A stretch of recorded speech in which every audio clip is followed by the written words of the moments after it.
Hello and welcome, everyone. My name is Phoebe, and I am the librarian at CLPE. And we are so happy to have so many of you joining us here today for this live shortlisting event. We'd love to invite you to keep yourselves on mute during this event, just so you can hear all of the wonderful poetry that is to come. We absolutely love poetry here at CLPE, the Centre for Literacy in Primary Education, and we're so glad to see that so many of you agree with us and are open to hearing more about poetry and celebrating it with us. So every year we present an award to a very special book of children's poetry, and we call this award the CLiPPA Award. Every year we assemble a brilliant team of judges who have the very important job of reading every book of children's poetry published in the previous year. And from all of those books, they select just 5 that are the best of children's books of poetry. And any of those 5 would have the chance of winning the overall CLiPPA Award. So this afternoon, we are so excited to be sharing with you the 5 books that have been shortlisted for the CLiPPA Award, and we'll be meeting all of the poets and hearing from them as they perform poems from their shortlisted collections. So I'm about to hand over to a very special person, the chair of the judges this year and an award-winning poet in her own right, Liz Berry. Welcome, Liz. Thank you. Hi, everyone. It's so lovely to be Zooming with you this afternoon. And thank you so much for joining us. I'm the chair of this year's judges, and we're so excited to share this year's CLiPPA Poetry Shortlist with you. We've chosen 5 brilliant and very different books, which we hope represent the different kinds of poetry and poets who are writing for young people today. Now, each of the books on our shortlist is unique and offers something special and a little bit different. There are quiet poems, noisy poems, poems to make you laugh and dance, poems which might help you think about feelings, and even some poems which will keep you on the edge of your seat waiting to find out what happens next. But what's really wonderful about all these books is that you, the listeners and the readers, the students and the teachers, are part of their magic. Because when we read a poem together, we're all involved in making its meaning and its music. So we can't wait to hear what you'll make of our shortlisted books.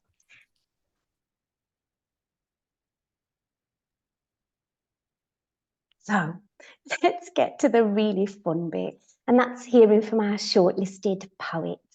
So I want you to just imagine now for a minute that you're sort of joining me in a Zoom drum roll across the miles. I am delighted to introduce our very first shortlisted book to you. Kate Wakeling is one of my very favourite poets, and her new collection, A Dinosaur at the Bus Stop, gave us such laughter and joy. It's musical, it's fun, and it's perfect to share with younger children in the classroom or at home. We all absolutely loved this collection. And Kate's book was recently Storytime Choice at my local children's bookshop. And the sight of a room full of little ones bobbing like robins was just joyful. So Kate, congratulations. We're so delighted to have you here. Thank you so much. It's a total delight and a massive honour to be shortlisted. Thank you so much.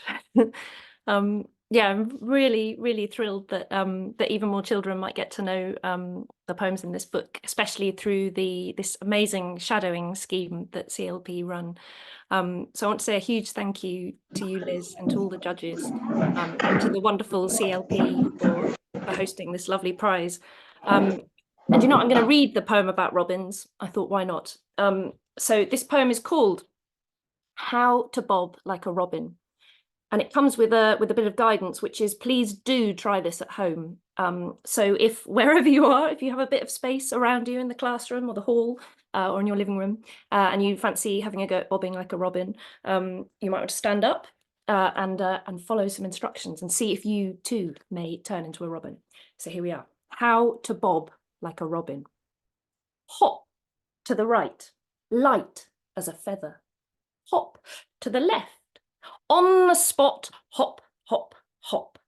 Nod. Nod nod, blink, then think hard about worms. Jiggle tail feathers, quick, wiggle foot, tip head one way, tip head other way. Stay still. Look up to the sky, open your wings and fly. Beautiful. Thank you so much, Kate. What a really joyful start. Thanks for having me. Our next shortlisted book is a really lovely anthology called My Heart is a Poem, and it's part of a really gorgeous series. We just love the diverse range of poets in this book, and you can find all about them in the back. We also really loved how the poems inside help us to think and talk about our feelings. One of our judges described this anthology as a pick and mix full of treasures.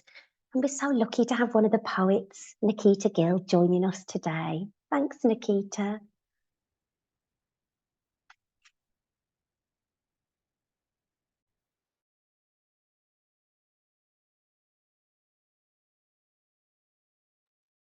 I did the thing. Thank you so much to the CLPE, to Liz for that beautiful introduction, to the publishers, Little Tiger, of this wonderful book.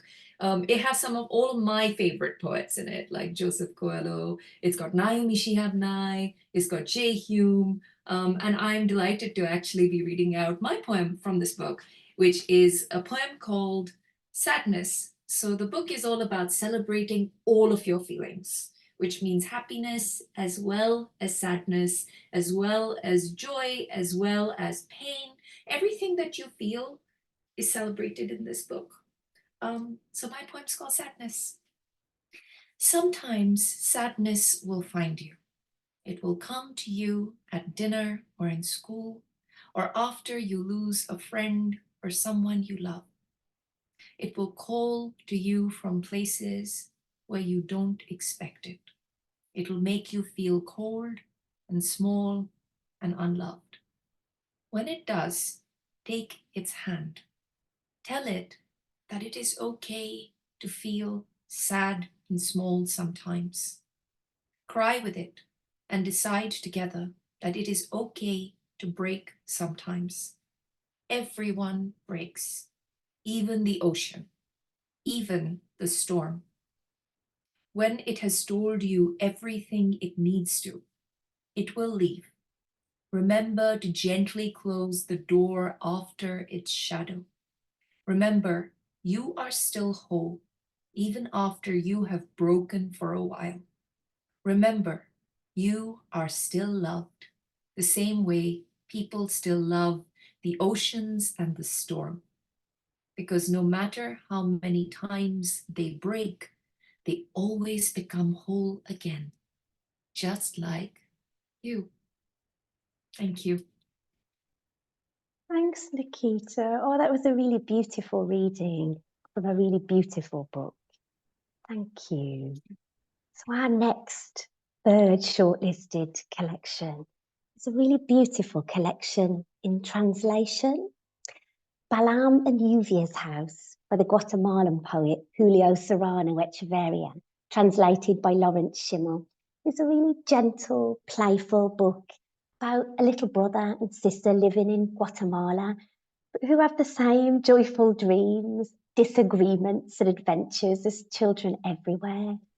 We love this book as it's a gorgeous window into another culture, and the illustrations by Yolanda Mosquera are just as lovely as the poems, but it reminded us of those gentle, quiet Shirley Hughes books in which we get to know a family, a brother and sister, as they live their day-to-day lives.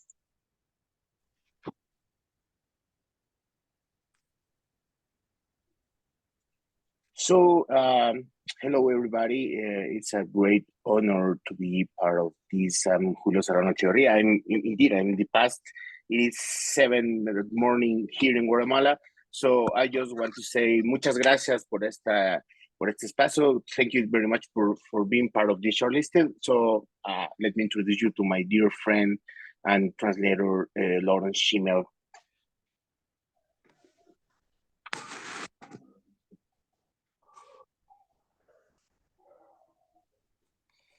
Hello, everyone. I'm actually in Madrid, so I'm an hour later. Julio's earlier, so it's a very global reading that we have. And that's something that I really want to thank CLPE for highlighting this book and the judges for selecting a book in translation. This is only the second time in the 21-year history of the CLiPPA Award that a book in translation has been chosen as a shortlisted title. I feel a little guilty or greedy that I also translated the first one, but I think it's so important that children live in the global world with us, that they have access to the poetry and the language and the lives and the emotions of kids all around the world. And so it's really special. And it's an honor that this collection. So the book was originally called Balam, Lluvia y la Casa, published by Amanuense, a Guatemalan publisher now in Uruguay, and the English translation is published by the Emma Press. And again, I would like to shout out to the Emma Press they've been a champion of poetry and translation, and also to English Pen, which supported the translation. So Julio and I are both going to read. So the collection follows, as Liz said, it follows the two characters, Balam and Lluvia, and both of those are names, but they also mean something. So Balam is a Mayan word for jaguar, and Lluvia is also rain. And so Julio and I are going to both read. He's going to read the Spanish first of the opening poem, which sets the collection. Each of the poems takes place in a different room of the house. So that's why the title, it all comes together. It's one collection. So I guess if they can spotlight Julio again, he will read Balam in Spanish, and then I will read it in English. Thank you, Lawrence. So this is Balam. Balam es mi hermano, pero podría ser un gato. Se sube a todo Balam, a los árboles, a las mesas que están sobre los árboles. Su nombre es Balam, pero también podría llamarse Balam, bájate de ahí. Balam es un gato, pero podría ser un niño. Ronronea cuando le cuentan cuentos, cuando mamá le acaricia el cabello. Colocho también le dice papá. Millo también le dice mamá, aunque la verdad, todos en el barrio le dicen, Balam, bájate de ahí.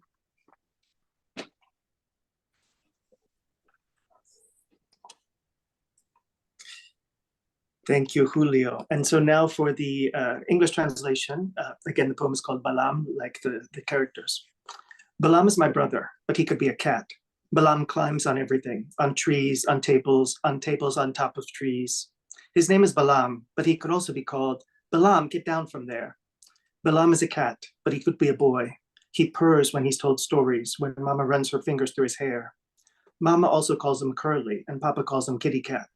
But really, everyone in the neighborhood calls him Balam, get down from there. Gracias. Oh, thank you so much, Lawrence and Julio. What an absolute treat to hear it in both languages as well. That was such a delight for me. Thank you both, and congratulations. So on to our fourth shortlisted book. And I'm so pleased to share this with you. And I Climbed by Stephen Lightbown tells the story of Cosmo, a young boy who becomes a wheelchair user after he has an accident. We loved this book because it's fresh and moving and really gripping. When we're reading Stephen's poems and getting to know Cosmo and his whole family, his mom, his dad, his little sister, we felt all the feelings. We laughed, we cried, and we were really made to stop and think about things. So congratulations, Stephen. Thanks so much. It's such a honor to be here, and I just want to say a huge, massive thank you to CLPE and to Liz and all the judges, and to my publishers Troika and Shih-Yu who did the incredible illustrations. Who I couldn't have asked for a better marrying up of the illustrations to the words I was putting on the page. It means so much to be in amongst this incredible group of poets on the shortlist. And also, I feel really happy for Cosmo that, you know, his story, his life, his experiences have been recognised in this way. And I think sometimes when something difficult or tragic happens, like it did do to Cosmo, life doesn't just happen in a, you know, it doesn't just start difficult and then get good. Sometimes you've got happiness and laughter in the day, and sometimes there's difficult things that can happen, and there's all these ups and downs that happen. And I was thinking about what kind of poem I wanted to read today, and I thought, do you know what? I'm going to read a happy poem. I'm going to read one of the funner poems, and so I'm going to read today a poem called Ducks. Yesterday, Mum said, "Where's your welly?" The ducks stole it, and that's the truth. A group of them, 20, 30, maybe 100. Just how did the ducks steal your welly? It was a good question. Well, I pushed across the field near the river, and there they were, rushing as one towards me like a giant bus-sized duck. Quack, quack, quack, quack, quack, quack, quack, quack, quack, quack, quack. I nearly did a quack in my pants. So I took off my welly and I threw it at them. It's easier to wang a welly than push in the mud. The ducks grabbed the welly and pulled it into the river. Mum asked, "Why didn't you just throw all the duck food?" That is a good point, I thought, looking down at the bag of duck food on my knee. Thank you. Oh, thank you so much, Stephen. And what a great poem choice to read. My sons found that one hilarious when we read it together at home. Thank you so much and congratulations. And I can't believe it, we're already at our final shortlisted book. And it's the really wonderful novel in verse, The Final Year by Matt Goodfellow.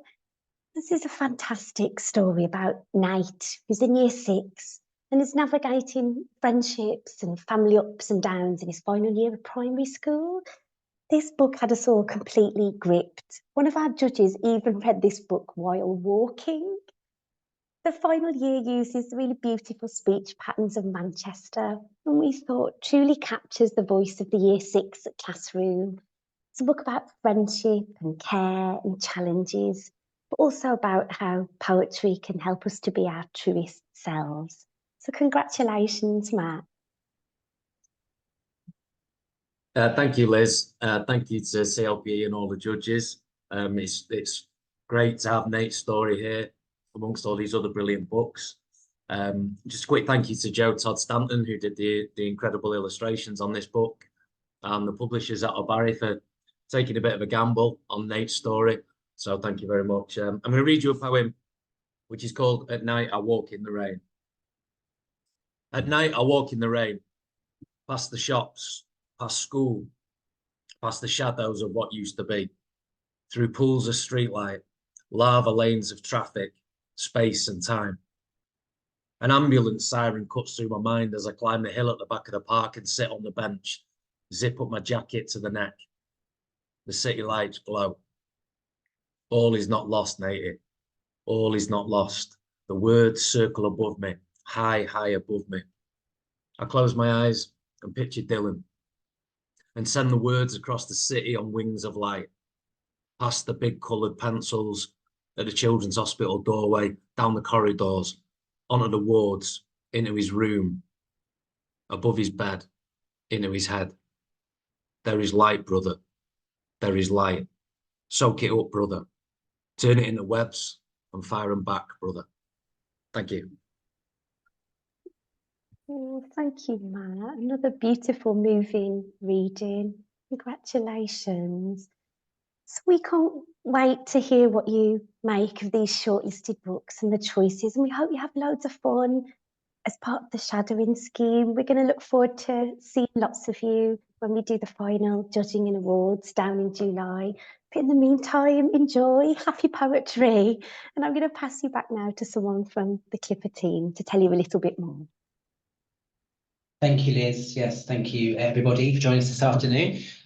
Shares this exciting announcement of the CLiPPA shortlist. Just want to again pass on our thanks to everybody, to Matt, to Stephen, to Kate, to Lawrence, to Julio, and Nikita for performing their poetry to us this afternoon. And I think you'll agree, really inspiring us all to go on and create some poetry of our own. And I'm sure you'll agree that this fabulous collection of poetry that's been shortlisted this year is really exciting, and we're really excited to find out who the winner will be. And that will be announced live at the CLiPPA Award Show here in London at the National Theatre on July the 12th. Tickets for that show are available to all shadowing schools. But don't worry if you can't make it live. We're also going to be live streaming the event, so you'll be able to watch it in your classrooms, in your school halls, like you are today. You can also get involved with the shadowing scheme yourself and actually have an opportunity to win a chance to perform a poem on stage alongside all of the poets that you've met today. All you need to do in order to be able to do this is create a video review performing a poem from one of the shortlisted collections that you've seen today, and then get your teachers to send them in to us. And we'll then take a look at all of those videos and those submissions as they come in, and we'll pick a winner for each of the shortlisted titles. And those winners will then be able to join us on stage at the show. You can perform by yourselves, you could perform in pairs or in a group, whatever you feel works for the poem that you've chosen. Make sure that you learn that poem. You practice your performance to make sure that it stands out from all the other entries. And teachers, in order to support your children with this, we've written some teaching sequences for each of the titles that have been shared today. And there are loads of additional materials, including videos of all the poets and information about the poets themselves on our poetry pages of the websites. And we're going to tell you how to access all of that information in an email that we will send you following today's announcement. And all of those materials will be ready for you to use in your classrooms from this coming Friday. So all that's really left for us to say then today is thanks to you for joining us, taking the time out of your day to join us. And again, to all the poets for spending their afternoon with us. And to Liz Berry, our 2024 Chair of Judges, for her fantastic hosting of this afternoon's event. And we hope to be able to see all of you in some form or another, hopefully either at the live show or if not, streaming the show in your classrooms with us in July. But thanks for joining us this afternoon, and what a fantastic shortlist we have got this year for CLiPPA 2024.